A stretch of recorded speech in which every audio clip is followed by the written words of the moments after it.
नमस्कार, मैं कमलेश कबीर आपका एक बार फिर स्वागत करता हूं इस नए एपिसोड में। आज के इस एपिसोड में हम बात करेंगे अरविंद केजरीवाल की। और बात करना क्यों जरूरी है? क्योंकि पिछले 3-4 दिन से हमने अरविंद केजरीवाल के ऊपर कोई बात नहीं की। और इस दौरान जो है वो भारतीय जनता पार्टी या हम कहें कि रेखा गुप्ता की जो सरकार है उसने बड़े खुलासे भी किए, उनकी भी हम चर्चा करेंगे।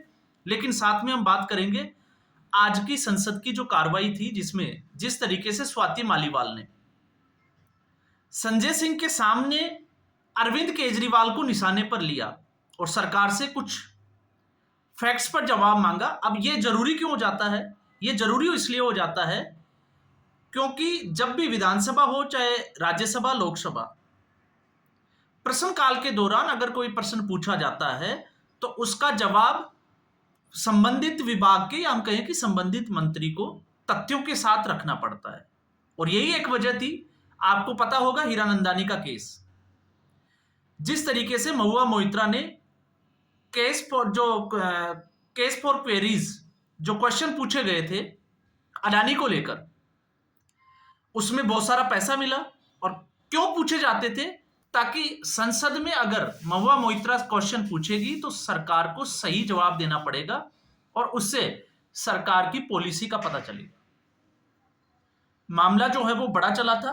तो अब ऐसी स्थिति में स्वाति मालीवाल संसद में जिस तरीके से उन्होंने गुड़गांव की जो मेट्रो का जो मसला था उस मसले को उठाया, हालांकि इस वक्त आम आदमी पार्टी को आप देखोगे तो आम आदमी पार्टी, एक कहावत आपने सुनी होगी कि जिस तरीके से किसी की कुंडली में राहु बैठ जाता है तो अक्सर हम सुनते हैं कि उसकी कुंडली में तो राहु बैठा है, लेकिन केजरीवाल की कुंडली में राहु नहीं, कोरोना बैठा है। दुनिया से या हम कहें कि देश से तो कोरोना बाहर चला गया, लेकिन केजरीवाल की कुंडली से अभी बाहर नहीं निकला है।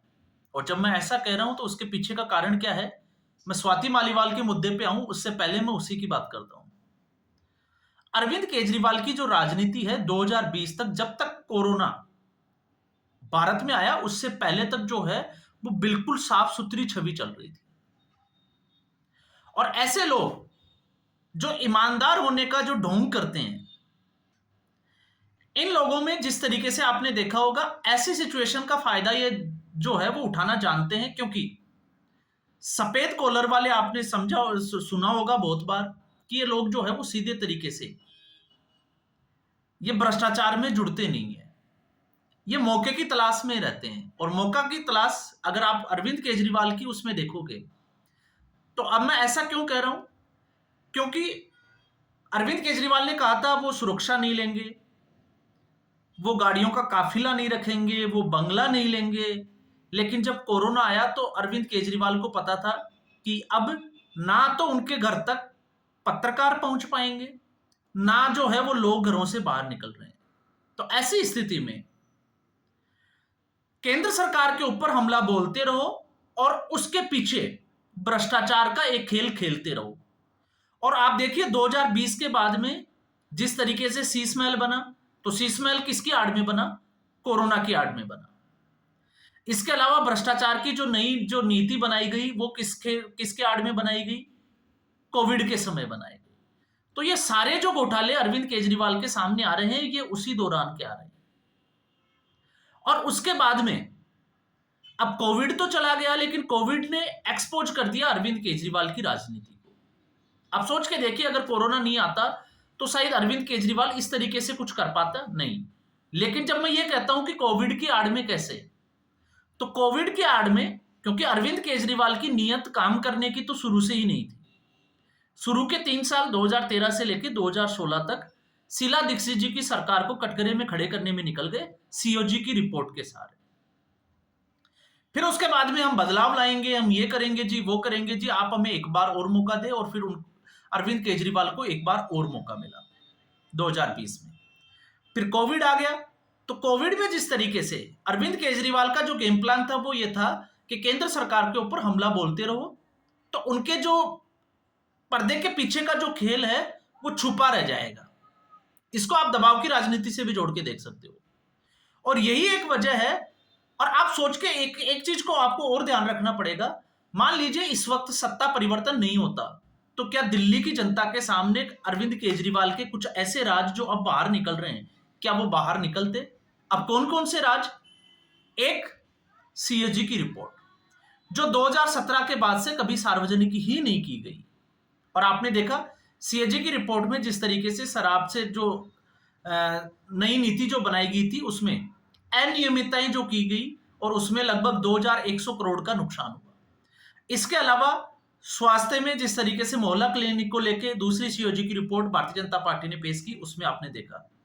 लेकिन इसके साथ में जब 3-4 दिन पहले आपने देखा होगा रेखा गुप्ता जो मुख्यमंत्री है, जब उन्होंने सरकारी अस्पतालों का दौरा किया तो वहां पर ऑक्सीजन के, आपको पता होगा जिस तरीके से उपकरण, पीपीई किट, लगभग 36,000 के आसपास पीपीई किट जो है, और भी बहुत सारे ऐसा सामान जो कोरोना के समय राज्य सरकार को दिया गया, उसका इस्तेमाल ही नहीं किया गया।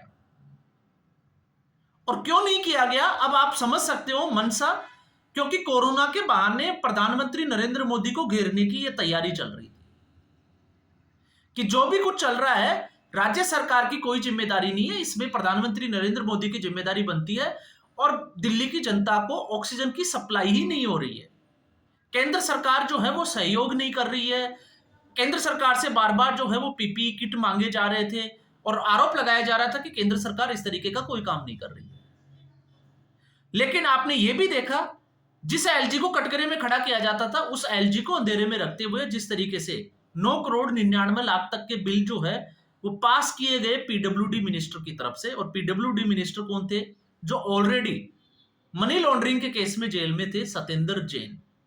तो अब आपको समझ में आएगा कि ये वास्तविकता में खेल क्या था। और इसीलिए मैंने कहा है कि अरविंद केजरीवाल की जो कुंडली है उसमें अभी भी कोरोना बैठा है और वो कोविड अभी बाहर नहीं निकला है। और ये कोविड मुझे लगता है अरविंद केजरीवाल का राजनीति से सफाया करके मानेगा। तो ये अरविंद केजरीवाल नहीं, आम आदमी पार्टी के लिए एक बहुत बड़ी महामारी है, आपदा है। आप इसको प्रधानमंत्री के उसके साथ में भी जोड़कर देख सकते हैं। दूसरा, अरविंद केजरीवाल की अब एक और समस्या है। अरविंद केजरीवाल दूसरे मोर्चे पे और लड़ाई लड़नी है और वो लड़ाई है अपनों से।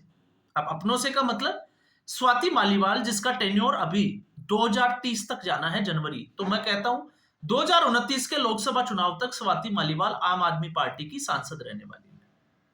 अब कई जो है वो इसमें क्वेश्चन ये उठाते हैं, सवाल ये खड़ा करते हैं कि स्वाति मालीवाल जब अरविंद केजरीवाल और उसकी पार्टी को इस तरीके से एक्सपोज करती है, या हम कहें कि अरविंद केजरीवाल की अपोनेंट हो गई है, तो वो आम आदमी पार्टी से इस्तीफा क्यों नहीं देती है?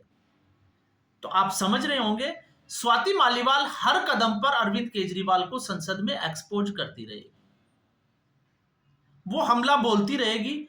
चुनाव के दौरान भी आपने देखा जिस तरीके से अरविंद केजरीवाल के घर के बाहर स्वाति मालीवाल ने कूड़ा डाला। और उस वक्त भी हमने एक वीडियो बनाया था कि जिस तरीके से महाराष्ट्र में कंगना रनौत संजय राउत का झगड़ा पूरे देश ने देखा और कंगना रनौत की जो हाय लगी, शिवसेना के क्या हुआ हाल वो आपने देखा। और उसके बाद में जिस तरीके से राजनीतिक मंशा के चलते, अब राजनीतिक मंशा मैं इसलिए इस्तेमाल कर रहा हूं, स्वाति मालीवाल पर्सनली तो उसको जो है वो शायद हम लोग जो सुन रहे हैं वो भी नहीं जानते होंगे, लेकिन इंडिया अगेंस्ट करप्शन मूवमेंट से अरविंद केजरीवाल के साथ खड़ी थी और उसके बाद में दिल्ली की महिला आयोग की अध्यक्ष रही और कई संख्या में केस जो है वो स्वाति मालीवाल ने निपटाए। और इस दौरान हमने ये भी देखा कि ये सीधे तौर पे स्वाति मालीवाल पहली एक आम आदमी पार्टी की कार्यकर्ता थी जो अरविंद केजरीवाल को जी नहीं लगाकर सीधा केजरीवाल कहकर बुलाती थी। फिर अचानक से स्वाति मालीवाल को सांसद बना दिया गया, राज्यसभा पहुंची और राज्यसभा पहुंचने के बाद में एक स्थिति ऐसी पैदा हुई कि अरविंद केजरीवाल को जेल जाना पड़ा। अरविंद केजरीवाल जेल गए तो स्वाति मालीवाल विदेश में थी अपनी सिस्टर के इलाज के, वो खबरें भी आई थी क्योंकि उस वक्त राघव चड्ढा अपनी आंखों के इलाज के लिए बाहर थे। जब वापस लौटी तो अरविंद केजरीवाल जो है वो एक सपना जो जिसको हम कहें, क्योंकि आम आदमी पार्टी के नेताओं के ऊपर इतने केस चल रहे थे कि वकील को देने के लिए बहुत सारे पैसों की जरूरत होती है, फीस। अब अभिषेक मनु सिंघवी, तो अरविंद केजरीवाल ने सोचा कि किसी भी तरीके से अभिषेक मनु सिंघवी को राज्यसभा में भेज दिया जाए ताकि उनका काम आसान हो जाए। प्रयास किया गया, ये जो है वो एक खबरें थी। प्रयास किया भी गया और जब स्वाति मालीवाल नहीं मानी तो स्वाति मालीवाल जब अरविंद केजरीवाल के मुख्यमंत्री आवास पे गई तो जिस तरीके से विभव कुमार ने उनके साथ मारपीट की वो सारी पब्लिक डोमेन में खबर है। और उसके बाद मैंने कहा था कि अरविंद केजरीवाल को अब शायद हो सकता है स्वाति मालीवाल की हाय लग जाए। और स्वाति मालीवाल जो है वो रुकने का नाम नहीं ले रही। वो लगातार जिस तरीके से पहले भी दिखता था कि वो लड़ाई लड़ती है, ठीक उसी तरीके से अरविंद केजरीवाल के साथ फाइट करती हुई नजर आती है। तो अब स्वाति मालीवाल आम आदमी पार्टी और अरविंद केजरीवाल के लिए समस्या क्यों है?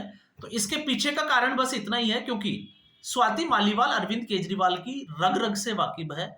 वो अरविंद केजरीवाल की सारी सच्चाई जानती है कि अरविंद केजरीवाल की पॉजिटिविटी क्या है, उसके नेगेटिविटी क्या है।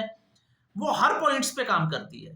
तो ऐसी स्थिति में आप देखिए बड़ी चालाकी के साथ स्वाति मालीवाल ने राज्यसभा में मुद्दा उठाया गुड़गांव के मेट्रो के प्रोजेक्ट का और उसमें सीधे तौर से हरदीप सिंह पुरी जो संबंधित मंत्रालय देखते हैं और उनसे पूछा, जवाब मांगा कि क्या पिछली सरकार ने इसमें क्या किया। तो पिछली सरकार का मतलब अभी बीजेपी की सरकार है, अरविंद केजरीवाल की बात कर रही थी। और जब हरदीप सिंह पुरी ने जब उसके बाद जवाब दिया तो जवाब यही था कि पिछली सरकार ने इसमें सहयोग नहीं दिया और उस प्रोजेक्ट से जुड़ी हुई फाइल को 3 साल तक दबाए रखा, उसको आगे बढ़ने ही नहीं दिया।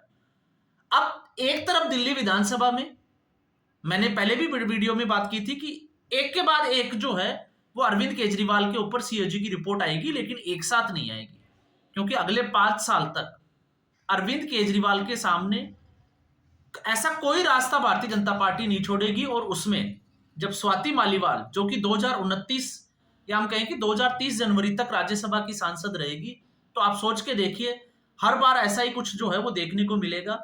अब इसमें जो है वो सबसे बड़ी बात यह भी है कि संजय सिंह राघव चड्ढा वो भी आम आदमी पार्टी के सांसद है, लेकिन उनके गले से नीचे जो है वो थूक भी नहीं निकला जा रहा। क्यों? क्योंकि उनकी ही सांसद अपनी ही पार्टी की जो है वो पोलपट्टी खोलने में लगी हुई है। तो इसलिए मैंने कहा था कि अरविंद केजरीवाल की कुंडली में स्वाति मालीवाल और दूसरा कोविड, ये दोनों इस कदर जो है वो फन फैलाकर बैठे हैं कि ये अरविंद केजरीवाल को आसानी से अगले 5 साल तक जो है वो जीने नहीं देंगे, या हम कहें कि राजनीति तो बिल्कुल नहीं करने देंगे। अब चाहे अरविंद केजरीवाल कितना ही मेडिटेशन कर ले, इन जो बातें हमने की इनका सामना अरविंद केजरीवाल को करना ही पड़ेगा। तो आज के एपिसोड में बस इतना ही। उम्मीद करूंगा वीडियो एपिसोड आपको पसंद आया होगा। वीडियो को लाइक करें, शेयर करें, चैनल जरूर सब्सक्राइब करें। धन्यवाद।